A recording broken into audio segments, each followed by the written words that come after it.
Good evening. Welcome. This is Ryan Miller from Parent Home, where I speak about how to keep children safe on the internet. I primarily talk about three topic areas: about awareness, oversight, and controls. And I welcome your participation on this topic because it is a very important topic from my vantage point. So we have two ways to do that. You can call in at 919-518-9773, or you can communicate via Skype at Computers 2K Voice. In there is a chat role where, as time permits, I can respond to questions relative to the things that I am talking about tonight, or if you have some questions from a previous broadcast. I want you to relax, get comfortable. I want to take you down a couple of different paths tonight.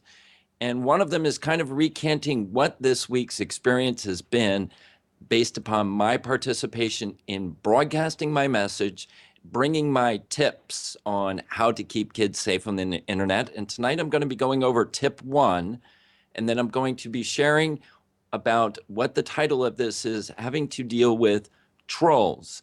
And I'm going to start out by saying that, to me, I disagree with that identification and that word, but I will get into that a little bit later. A couple of qualifications here I'd like to say. First of all, as I go through my conversations, I speak with authority, and that authority comes as a function of the research tied to my mission and passion in keeping kids safe on the internet. So when I speak authoritatively, I want to disqualify myself that I am not an attorney, I am not a psychologist or a psychiatrist, I am not a law enforcement officer, I am not an educator. My research comes from interviewing those individuals, my investigation into case law. This is where my data comes from, that I do the research and study, which formulates my opinions and which I share, and which is about awareness for others regarding this topic about keeping kids safe on the internet. What I wanted to do is first go down this. I should also say that I want to apologize in advance if you hear anything that I say that may come across as being judgmental, because I'm trying to leave that in check. I definitely have my opinions, my views, and the ways that I lead my particular family, but I understand that there are multiple family dynamics, different family structures, different psychosocial emotional needs, and I'm leaving the judgment at the front door. That my goal is to provide a framework and a context in increasing awareness to talk about oversight and controls relative to your own relationship, in your own dynamic, about how to set these parameters in your own child's existence connected to the internet. So I'm going to go down about tip 1 for a little bit, and I want to suggest that I have multiple tips, but I've narrowed it down to 5. But I don't have enough time in this episode to go through all 5 tips. But number 1, if you miss number 1, the 4 below it fall down. They're of no consequence. If you can't get out of the gate with number 1, the other elements that I talk about protecting children on the internet are really inconsequential. And before I reveal what that tip is, I want to share that when I typically have this conversation and I'm trying to expand parents' awarenesses of the risks, dangers, and threats related to children on the internet, I typically have 2 kinds of responses. One response is, Ryan, I really appreciate what you're doing, that this is an important issue, and I really could benefit from gaining more information about how to keep my kids safe on this ever-evolving, expanding digital penetration that we have in this world. So that's one response. I appreciate what you're doing. I'd like to learn more. Another response, which happens quite a bit, is that when I engage with people, that they start listing off the things that they currently do in their behavior in their house and as to how they manage their current safety relationship with their children on the internet. And many times I hear nuggets in those which are very good, appropriate disciplines about their children. But there's a behavior that happens in that conversation, which is rather revealing when people start listing those things off to me, that it is pretty much a defense because they may view me as an authority or a different perspective on this topic, but they do that as a defensive posture to disengage from me because they don't necessarily want to hear more about those risks and dangers. And that list that they download to me is a wall that they're building that they don't necessarily want to know what's on the other side of the wall. It's their comfort zone. It's safety. And I handle that in a couple of different ways, but one way I handle that kind of conversation is, wow, I really am proud that you are this aware of the risks and dangers, that you have taken these steps. And depending upon what the reality of those steps are and how valuable they are in really keeping their children safe, I may drop a couple of nuggets to see if they're interested in having their awareness expanded. Such as, well, I hope that you have a post-it note over the video camera on your laptop, because surely you're aware of the spyware that is already probably downloaded on your computer that can take advantage of that webcam. So I hope you have that post-it note over it. I hope that you have removed that flashlight application that you've downloaded on your phone.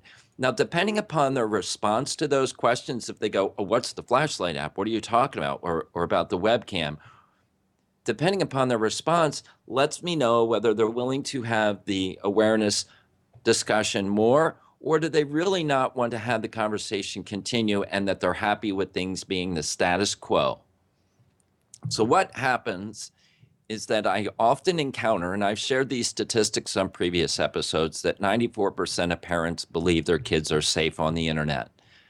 And that presupposition that their kids are safe on the internet is based upon their current process of keeping their kids safe on the internet. So I'm going to bring my tip number one to the forefront. And this may sting, and that is not my intention. My intention is really to keep kids safe. And as caregivers and as custodians, this may or may not be in our foresight. So please, this is not meant to be a judgmental thing, but it's going to come out pretty strong.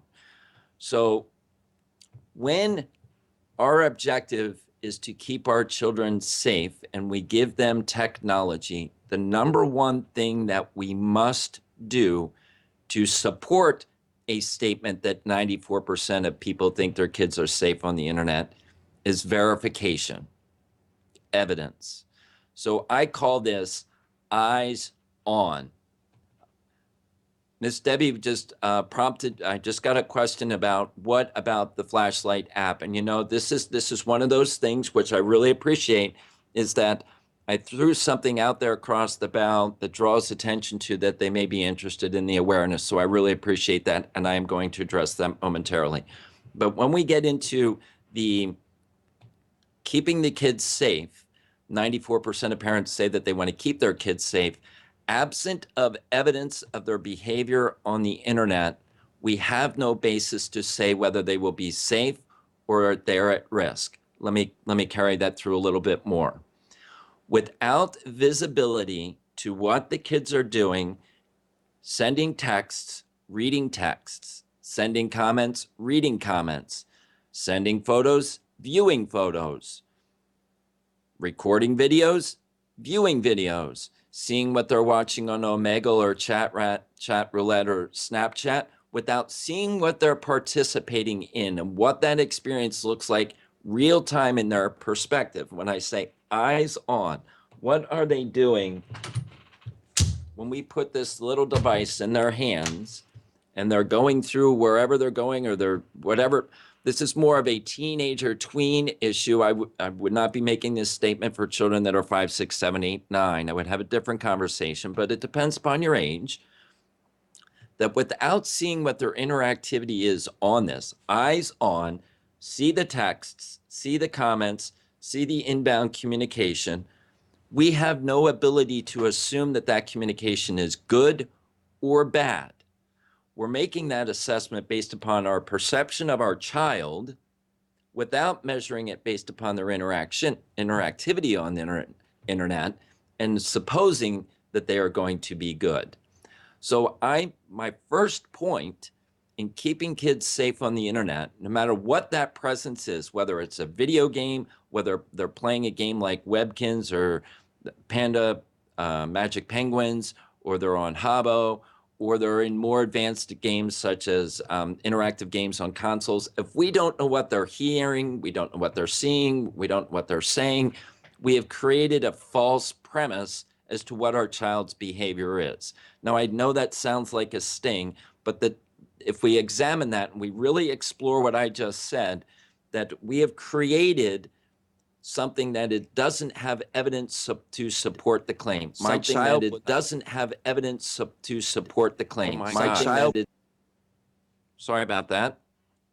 So I don't have the ability to see. I've created a desire, a hope, or a wish that my child is going to be safe and good on the internet. But I'm not looking at their activity as to what is really happening there. Now, there's two sides of this. That the internet is bidirectional communication. So you have the communication which your child may be doing, which may be okay. It may be safe and they may be good. But the other side of the communication may not be. And that's where to keeping children safe is, it's not just one-sided communication. So I wanted to address the question that came up when I was talking about putting the Post-it note over the webcam. Let me address that one first, because these are the little nuggets that I talk about when people give me the list of what they're doing to keep their kids safe. The majority of PCs, laptops, and tablets have already been infected with the virus that has the ability to remotely activate the webcam and microphone.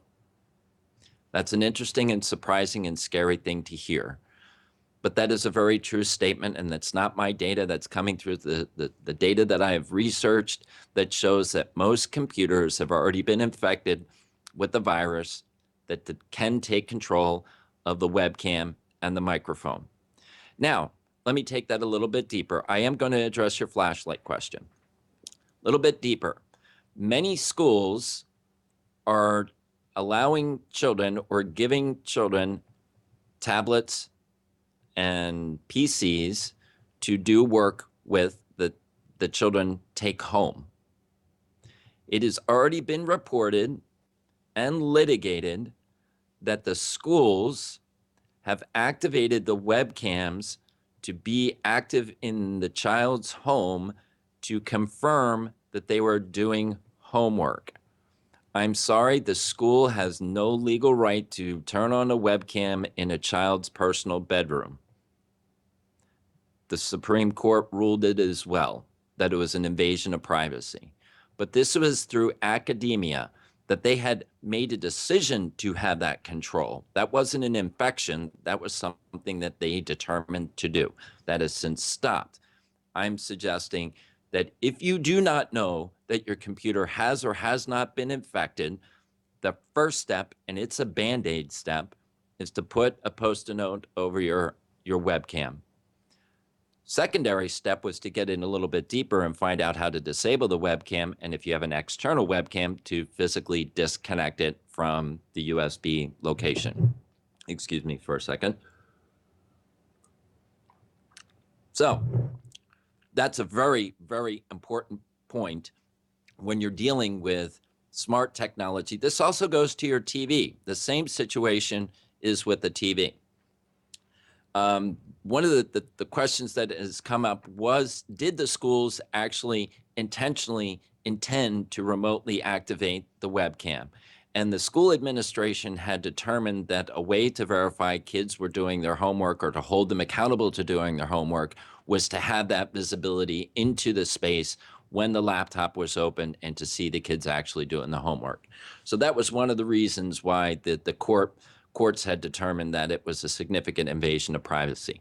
But for those that become part of the Parent Dome family, they have access to this data, the law, the research that supports my ability to interpret and present this information to you. That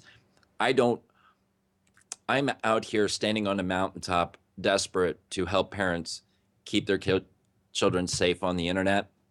And I'm dealing with the reactive side more than I desire because the parents aren't aware of how dangerous it is. And if you look behind me, you might see blue Post-it notes up on the wall, and I'm going to talk about them in just a moment. This is a real issue, and I'm not doing this for anything other than the safety of the children. My heart goes out to these kids, and that parents are not aware of how dangerous it really is. And saying "not my kid" is a fallacy based upon premise number one, tip number one. So let me go answer. Debbie asked a question about the flashlight app. Now, the flashlight app that is resident on your phone, if you have a new phone, a new iOS or Android device within the past year or 18 months, the one that is default with the phone is not an issue. So that's not what I am talking about. I'm talking about the application that people and or kids download from the App Store that takes over the LED camera at the LED light that's for your camera, that it can do some cool functionality with it, that it can strobe it to music, it can strobe it, you can change the intensity of it. Those particular apps that are not native to the phone that you download from the store, particularly the Google Play Store, these are infected with spyware virus. And what that is capable of doing, depending upon which application and which virus is coming in through, or if it's a Trojan or if it's ransomware, there's all different kinds of viruses that are hidden inside of many applications that people are clicking and downloading and just aren't aware of it until something else happens. That it is taking your personal information. If you're on an Android device, everything is coming through your Google account, your Gmail account.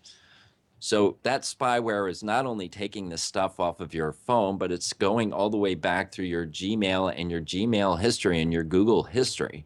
So I can't tell you which string of information that spyware is taking, but it's gathering a lot of information because that connection has been provided for that virus to gain access to that information. And when that person does anything with that information is an unknown, but that pathway has already been created and that data is available to them. So as far as an invasion of privacy or an expectation of privacy or protection of identity, that has been compromised more so when that app has been downloaded and installed. Much higher degree of probability of problem with the Google device. Still happens with an Android device. You're not immune with with an iOS device, but it is a little bit less than an Android device. So these are the little nuggets that I was talking about when those that say, I do this and I do this and I do this, which I applaud. I think anything that you do to protect your kid on the internet is a very important thing. But this is the very first tip is critical to me, is that it's got to be eyes on. Eyes start getting less frequent and less intrusive when I suggest you have evidence of history that the child is safe based upon the amount of information and access that you've given at a very low level. Once they've demonstrated more experience and success, they get more freedom. Only because there are more Androids out there. The Amnon made a very interesting observation. He said that there are more exploits on the Android device because there may be more Androids out there. That may be a very valid point. The other point about that I would kind of say in conjunction with that is that the iOS App Store review process on what they allow on the App Store is more stringent than on Androids. So there is a little greater security oversight in the App Store for iOS devices or the iDevices, iPhones, than there are for the Google Play. So when I'm making that statement about the flashlight app being a virus, there is going to be more virus risks in the Android store, the Google Play store, than there will be in the Apple store because of Apple's own internal security protocol before putting an app on their store. So there is a statistical situation between the number of devices that are out there, but it also is an element of the internal review process of an app getting onto the actual app store or itself. And I have to keep taking drinks today because I've been on a lot of broadcasts this past week that have really exhausted my throat.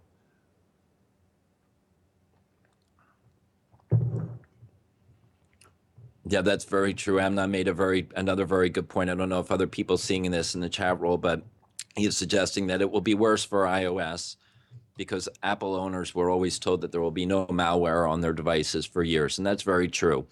The predominance of software compromises or threats or spyware has really been geared towards the Microsoft platform. Internet Explorer has been the open door for cyber criminals because it was such an easy platform and there were so many devices out there that it was like a big bullseye that Microsoft was saying, attack me. And people said, okay. So the Mac community is a different community, and the way they have built their platform is more secure than the Microsoft platform and Safari and so many other things. So, and I'm seeing some people also are resonating with my thoughts or opinion on that. So I appreciate that. So what I wanted to do, first of all, I appreciate people commenting in here, and I will address your comments. So that's very good. I like the dynamics. As people know, I do a fair amount on Periscope, and it's very similar to what I'm experiencing now. That I do like to respond to the comments and have that part of the presentation because there are perspectives out there that are different than mine, and then it helps me in the journey of the communication to speak to things that may be important to people at a particular time. Oh, very good, Debbie. How do you become part of the Parent Dome family? So I haven't really promoted my destination right now. I appreciate that question. So let me expand on that just a moment. I am trying to adhere to what I call the know, like, and trust. I'm trying to be giving people the ability to understand who I am, why my mission is, what my mission is, and to get a deep glimpse into me. So that's very important for me. And I also admit that I am not an internet marketer. That is not my strength. And I know what my strengths are. I know what my limitations are. And I've often been accused by those that support me and encourage me that I give too much. I'm a giver. And unfortunately, that's not the way the market responds to people that give, because they think that there's some catch in there somewhere. And I don't understand the psychology of that completely, but I'm going to respond to that.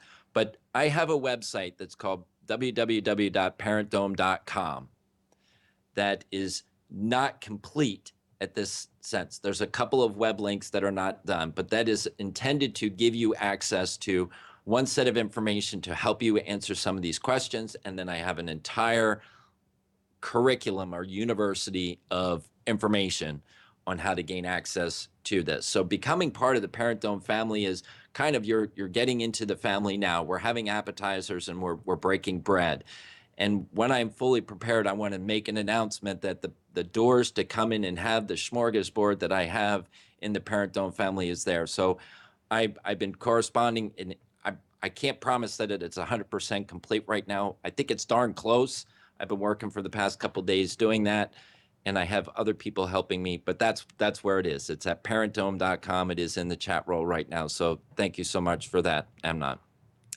So, and in there, I'm dealing with all of these topics that radiate from the spoke of how do I keep a child safe, and there are so many tangential issues. And when you get in there and you see the breadth and depth, you will see this takes off many different directions. And my desire is to give you access to the information that you need at the time you need it. And also, it's meant to be a legacy solution, that it's not meant to be one time in and one time out, that you have to study it all at once, that it's always updating. I'm constantly adding content on there because there's more information that's constantly coming out. And my relationship with those that are part of the Parent Dome is not a once and done, it's a journey. Because if you have multiple children, if you have a 3-year-old, a 9-year-old, a 13-year-old, and a 17-year-old, well, the needs of the 17-year-old are going to be different than the 3-year-old. So I want to give you the ability to address all of them. Or if you have a 3-year-old, you want to deal with that now, and then they turn 6, and you want to look at those resources, and then you have another child. It's a journey that I will be continually updating over time to address the new and changing, shifting things that are happening in the world. So I wanted to go in a different direction now. That first of all, I thank you very much for all commenting in the chat roll. I encourage you, if you desire, you can call in at 919-518-9773, or you can come in via Skype at Computers 2K Voice. So behind me are a lot of Post-it notes, and this has become a very significant issue in the past week. And this is going to sound unusual. When I talk about internet experience, it's a bi-directional experience. And if we as adults participate on the internet, we may be familiar with what has been termed as trolls or internet trolls. So this is people that want to disrupt, interfere, cause harm, share information with you that you don't want to see. And it takes place on all social media platforms in different ways in the platform. So I am going to, my premise is going to start from that in talking to people tonight, that you are familiar with the word troll, or maybe not the word, but you're familiar with the behavior which people participate in various platforms on social media, which are disruptive, can be vulgar, can be vitriolic, attacking. I am saying that this is happening to your children. If you don't have the visibility on it, you won't be able to validate my statements that it's happening to your children. But if you had visibility into your children, this is what they're experiencing. So because I am active on social media platforms, and because I'm an advocate for keeping kids safe on the internet, I am a target to those who don't want children safe on the internet. Now that's a scary thought. So I'm going to take down one of my Post-it notes and bring it up to the camera for a second. I'm hoping you can see that. That Post-it note, I have bars on it. I've drawn vertical lines on it. These are up here because I work on multiple social media platforms, and they recognize what these symbols mean when I put them up here behind me. Right now I have 3 Post-it notes that have vertical bars on them. What they are sexual predators that have come into and communicated with me directly on social media platforms that I had interacted with. I got enough data from them through their communication that I was able to do some reasonable research to identify them. Through identifying them, I was able to build a little bit of a report. I sent that report to the appropriate social media platform in which they were communicating to me through, and that organization said, we'll take it and we'll see what we can do. And then one of them said, well, we don't handle this, send it to this organization. And I waited a period of time and nothing happened. And I called and I followed up on that. And they said, we have no further information at this point. So I took my information and I sent it to the appropriate law enforcement agencies that deal with sexually predator type of crimes. Some are state, some are federal. Those bars represent my interaction with those organizations to the point that a warrant was issued for those individuals. A warrant was issued, a warrant was served, material was confiscated, it was investigated. Those 3 people are not behind bars yet, but they have been charged with the crime. They're either out on their own recognizance, or they are on bail, but they will be having their time before the judge. They're going to be prosecuted. So I have 3 of those up there, which are bars, which based upon my efforts, based upon people that interacted with me, that I have taken to a point where they are being prosecuted. The others, there's a different story. There's a different story behind that, because I am a troll contrarian. And this is going to be a little bizarre, but it's really important to know, because I say that trolls, what the social media terms as trolls, is a word that I don't like. And the best word that I would use in replace of that is an unsub. It's a non sequitur. It's a word for unidentified subject is what it is. It comes from Career Minds or whatever, one of those Criminal Minds, something like that. That I don't want to put a derogatory term on these people, because my belief is that these people manifesting this behavior are people in pain. And the way they ameliorate or mitigate their pain is by acting out and causing more pain. This is really tough, people, and I'm going to get to. This is a very tough topic for me, because I know I'm a complete contrarian. But the reality is, victims of cyberbullying are also victimizers.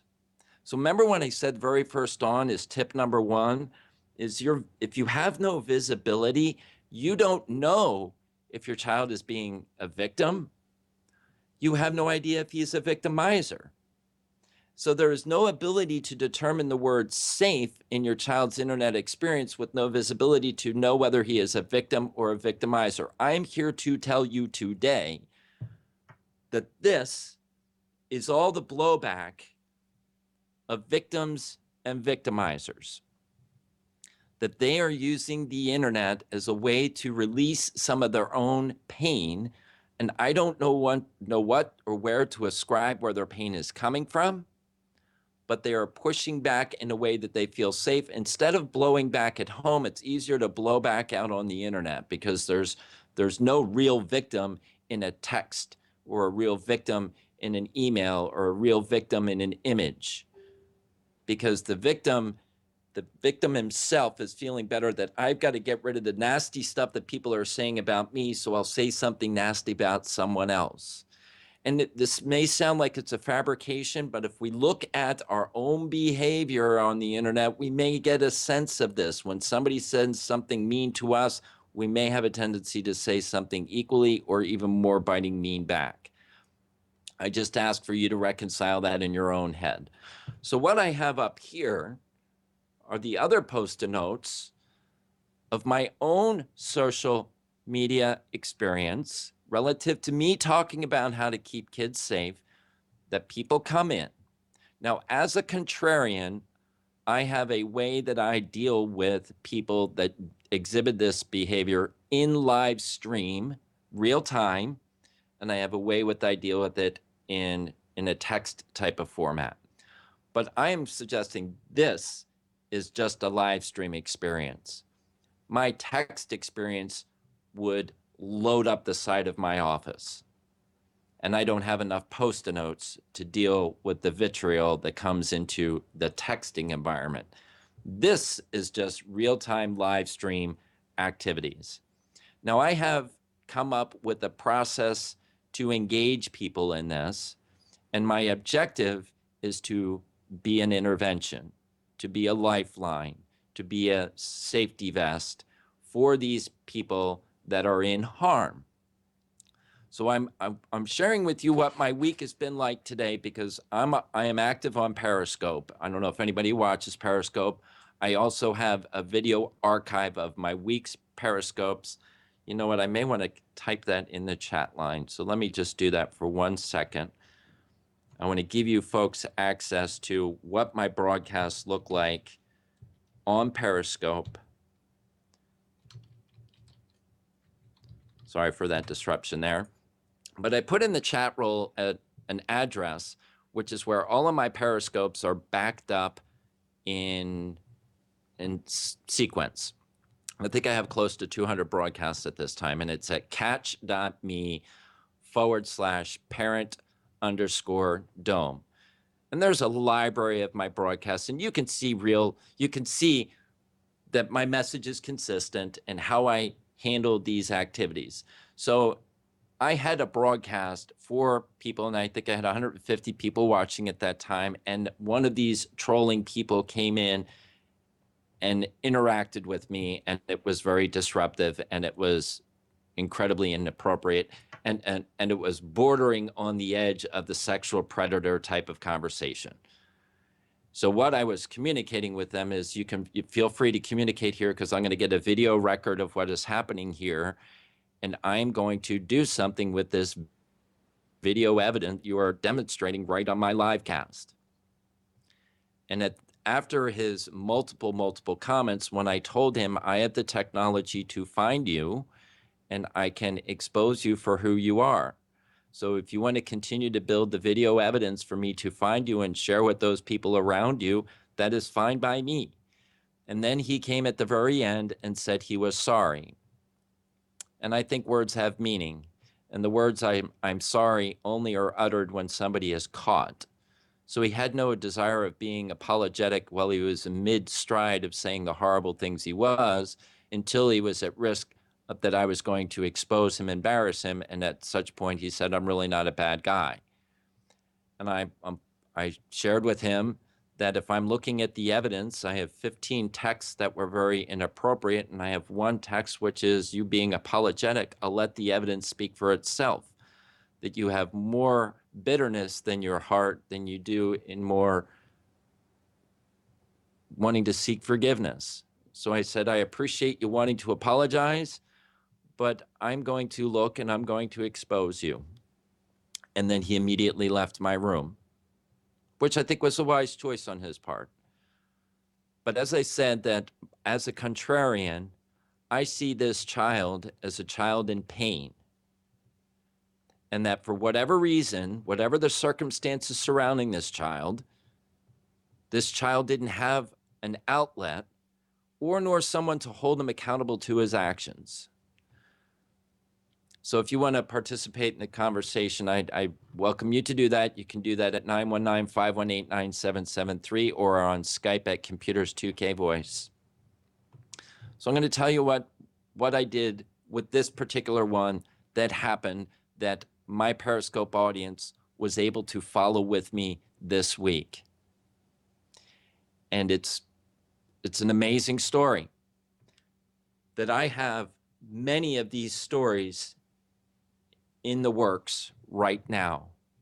I am not their parent. I am not their caregiver. I am not anywhere involved other than being a victim of their troll behavior.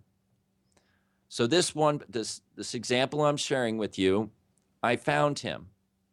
He happened to be a hockey player in Colorado. I found the team that he played for. I found his coaches. I found his teammates. I found his parents. I found the school he went to.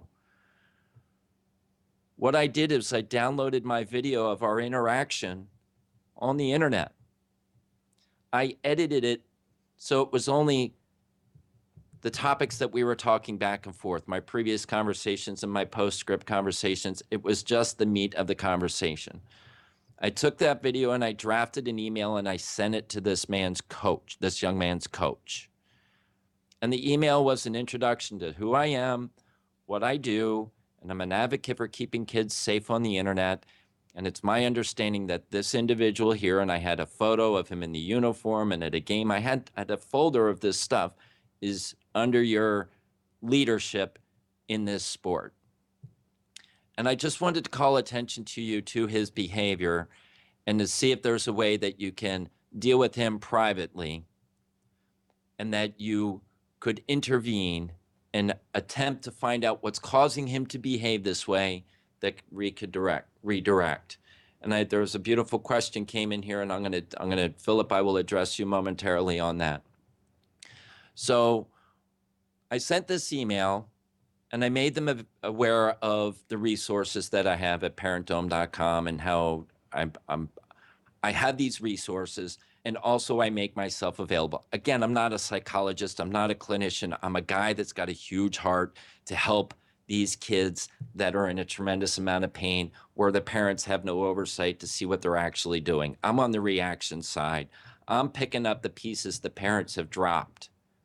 I'm trying to save people's kids. When people say it's not my kid, I get you. I got stadiums filled of not your kids. In Pennsylvania, there was 300 kids sitting in a stadium that were talking about about sexting, and none of them had a parent. It was amazing that all these children sitting in the school, they're admitting this behavior. None of them had a parent. I don't know how they got born, because every parent says it's not my kid. So anyway, I sent this email off to the coach, and I get an email back. And on Periscope, I read that email response from the coach to share with my Periscope audience. And I'm summarizing it. I'm not reading it right now, and I may misspeak, but the context of the letter was, Mr. Miller, we really appreciate you reaching out to us. This individual that you identified, we're aware of this behavior, and oh, by the way, this is not an isolated incident. We have others on our team that have similar behaviors, but we're at a loss on how to deal with these kids. The process that we put in place was that we said no smartphones in the ice rink. When you enter into the hockey rink, your smartphone is in the locker room, powered off. The only time you're allowed to use the smartphone is when you're outside the hockey rink, unrelated to the event of hockey, of a game or practice, that you can call and notify your parents. We hear what you're saying. We have meetings every Monday night to talk with the parents about what kind of character we want in these athletes. Some of these athletes are so good that they have prospects to get college scholarships, and some of them are so good that they could possibly get drafted in the NHL. And he was sharing with me that they are not aware that what these kids are doing on the internet can shatter their prospects of getting a scholarship or getting drafted to the NFL. Bear with me a second. So they asked me, would I be willing to fly out to Colorado to talk to the various hockey teams and the coaches and to talk to the parents? Well, that goes to Philip's question. How do I finance my efforts? I reach into my pocket and I fund what I need to fund to make it work.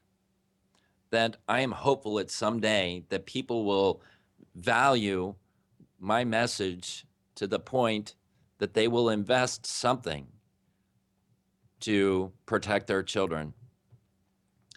I have put an incredibly powerful educational platform together, and those that are part of my family in the Parent Dome taking advantage of those resources, it's a detestable message, folks.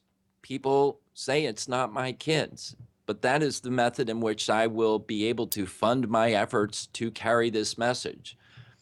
And I will do whatever I need to do to carry this message forward, because this is not something that I can stop. I will do what I need to do to carry this message forward, and the resources will come wherever the resources need to be, because this shrapnel is what it really is. this shrapnel of children spiraling out of control, to me, is an issue. These are the voiceless. These children don't have a voice because for some reason there's not authority, there's not oversight, there's not stuff happening in their kids' life to let them know that this kind of behavior, the trolling, the bad stuff, is not good. So this is a mission. This is nothing short of a mission. This is all about our country has made some poor choices along its history. Our family dynamic has broken. This consistency of support, and we've got multiple family dynamics, and they have all their own unique challenges. And that severing, that breaking, puts things that the kids are the shrapnel that's spinning out. And I hope and I pray that if you are in a blended family or a split family or single parents, that as the parent and the ex, that you come together united as to what do we want to do united with this child to ensure their security and safety as they go out into this world. We've got 10 years to work on this little life, to put them out, to make them resilient, to carry another 60. We have 10 years to build the character, integrity, and ethics and morals for them to live another 60, 70 years. We can choose to accept that responsibility or allow someone else to take that responsibility, such as the educational institution. I'm not a proponent of that. I give them credit for them doing the well of job that they are capable of doing. So I appreciate these comments and questions that are coming in. This is the phone number to reach in is 919-518-9773 or at Computers 2K Voice, and that's via Skype. So I want to tell you where this wound up.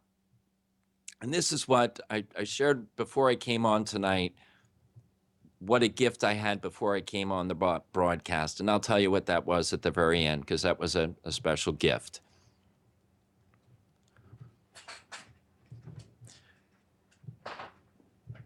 That's very sweet. I just saw a very sweet thing. And you know what? Jeff made a very interesting observation. And, when people have a mission and a voice and a passion and they are consistent, that there are other people that rally behind you to get your voice out. And whether it requires financial compensation or not is between the people that are involved, and it's really nobody's business. But I got to say that when people rally behind people like myself and or others that have similar missions to get their message out, it's a huge gift. I was not aware of this platform to get my message out, and I'm so thankful for it. Relative to transactional relationships, that's behind doors discussions. But you know what? There's left-hand and right kind of activities, and I honor both. So you can read between the lines on what that means. So let me continue on what happened here. Oh, I'm just laughing. So I sent that email out to the sports franchise in Colorado. I got the email response back. I was not in a position that I could fly out to Colorado and do the intervention, but I did say I'd be willing to have whatever type of, I can do a streaming video conversation with them, and I can help put that together. And they said that would be great. That would be a fantastic thing.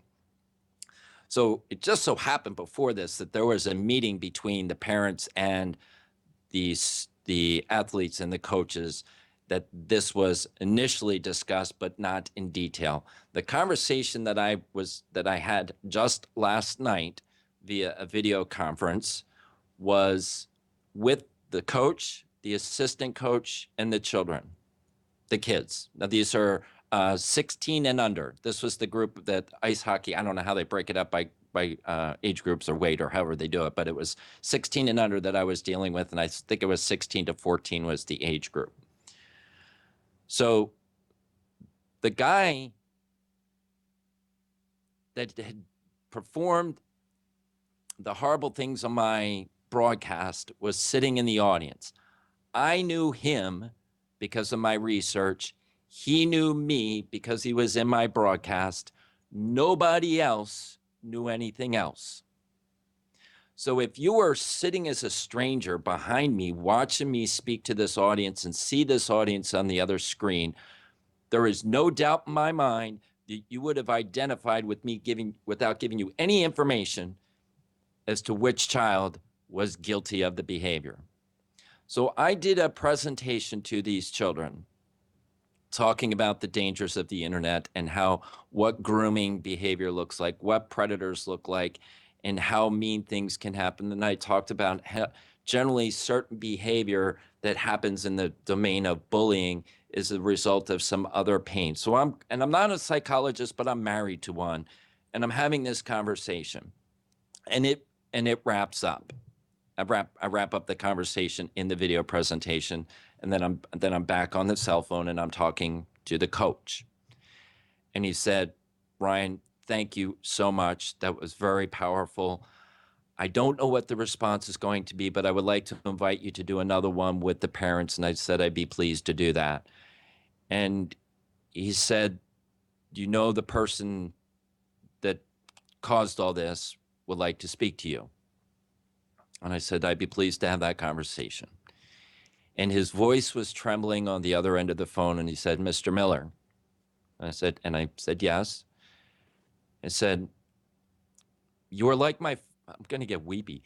You're like my father, except for you're a father who cared. My dad doesn't even know I exist. He never shows up to a game, doesn't show up to practice. I work hard, but they don't even know I'm alive. I try to do things to get their attention, but they don't pay attention to me."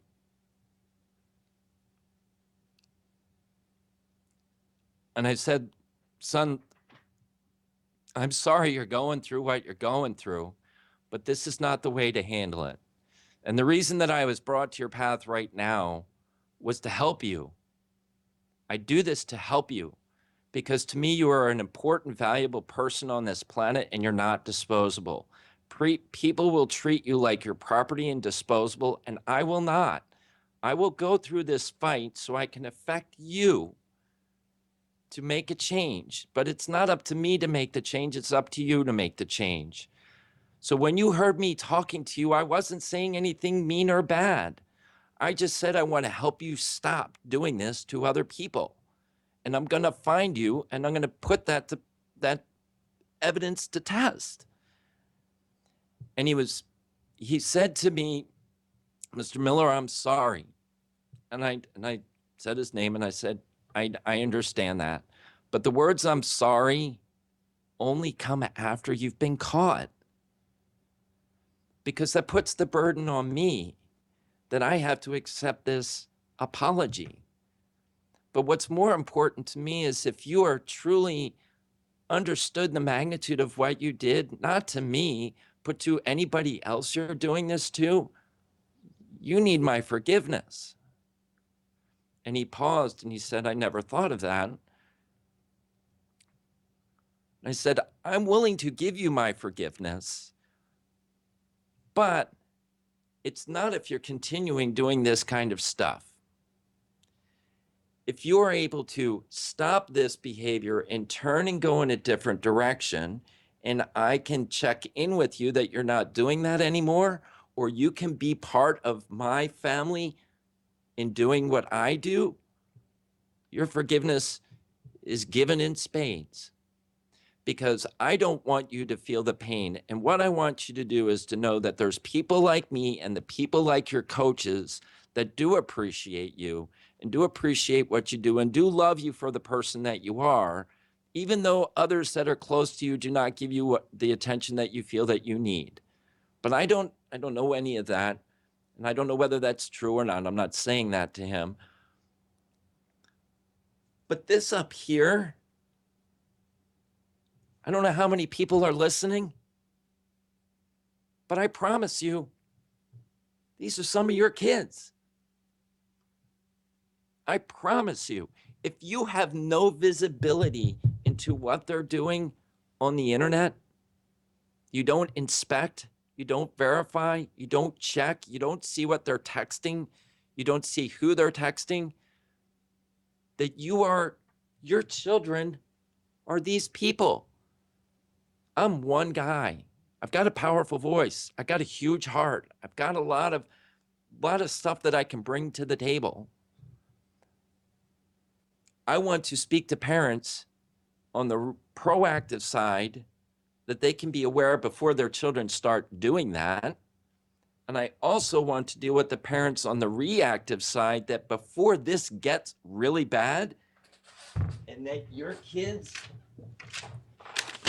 are one of these. And unfortunately, in the news, that is what we see. That children are being arrested for transmitting sexually inappropriate images through sexting. It happened in Colorado with 300 students. Imagine how many parents are going to wind up in trouble because of that. I know in Ohio, it just happened with 125 kids. My news feed fills up with this on a daily basis. And the amazing thing that all of these kids that are doing this, none of them have a parent. Because 94% of the parents think their kids are safe on the internet. But I just want to say that this was a different message for me tonight. It was an important message for me tonight because my message for the past week has been pounding in my head that these kids don't have a voice. They're out there, they're making a heck of a lot of noise. They're making a lot of noise. And I say kids, they're not all kids, but they're making a heck of a lot of noise. The parents are walking through, sitting with the remotes, watching the next episode of Big Bang Theory while the kids upstairs doing whatever they're doing on the internet or doing whatever they're doing in a video game. I am passionate about it, but really I want parents to recognize the reality of this and the severity of it. So my message tonight is different. If my life got turned upside down this week, that I wasn't supposed to be broadcasting tonight. I wasn't. My wife and my daughter are down at a hospital right now because my daughter's best friend has been admitted to the hospital for 2 weeks. My daughter is devastated. I should be down with my wife and daughter, but I told them this is an important message I need to get out. My anniversary was on Monday, and I was supposed to be this weekend celebrating my anniversary with my bride of 25 years. We made the decision to stay home because my daughter's best friend was in the hospital. My wife and I will recover and do another vacation. But my wife knows that this is so critical to me based upon what happened to my own daughter and how other kids are the shrapnel of parents. I don't know what word to use. I hesitate to use a word. I won't use a word. So I am so thankful for the opportunity that Amnon has provided to me for this platform to speak to a broad group of people. And I thank you for those that listen and that tune in. I invite you, if you have any desire to watch me on Periscope. It's a strange platform, but I got to tell you, it gets a lot of visibility and a lot of people, and there's a groundswell of people that are concerned about their kids and others' kids. And I am getting people coming out of the woodwork that are talking to me about some of the really underbelly of our society, evil kind of stuff, that are asking me, Ryan, how do I wake up people to recognize what's going on? I shared on my Periscope on Black Friday that 3 children were abducted from my local shopping mall. Black Friday, 3 young children abducted right out of shopping. These are not children that are missing. These are children that are most likely going to wind up in the sex trafficking industry. Our country is proliferated with an underground sex trafficking market, and it's a tangential topic for me because it has to do with kids watching porn, and the consumption of porn furnishes a supply chain for sex trafficking. This is a very complex issue, people, these are things that are difficult to hear. But I'm thankful for Amnon for this platform to do this. I'm going to be doing this every Friday night, God willing, to keep using my voice as long as I can to draw attention to helping facilitate awareness oversight, and controls. You can find me at parentdome.com. I broadcast on Periscope at periscope.tv/parent_dome. And I welcome you to join me, interact with me.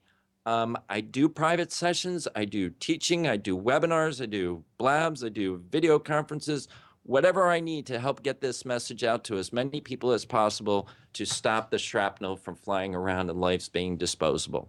So thank you all. Have an awesome night. Thanks for the comments. I appreciate it. And I hope you all have a great and blessed weekend. Thanks.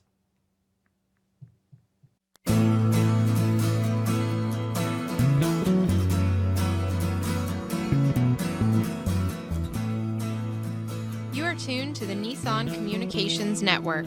Our weekly lineup of call-in programs includes Computers 2K Now with Amnon Nissan, Health In with Debbie Bruck, Breaking Free with Marilyn Shannon, Lessons of Vietnam with NCVVI members, The Tanya Love Show, Your Healthy Pet with Gisela DiCarlo. And if you tuned in too late, you can always watch each program in its entirety or download an MP3 audio file of it at www.nissancommunications.com. Sponsored by Atomus.com, makers of quality video recorders and converters for professionals, CarolinaApparel.com, and DeltaForce.net.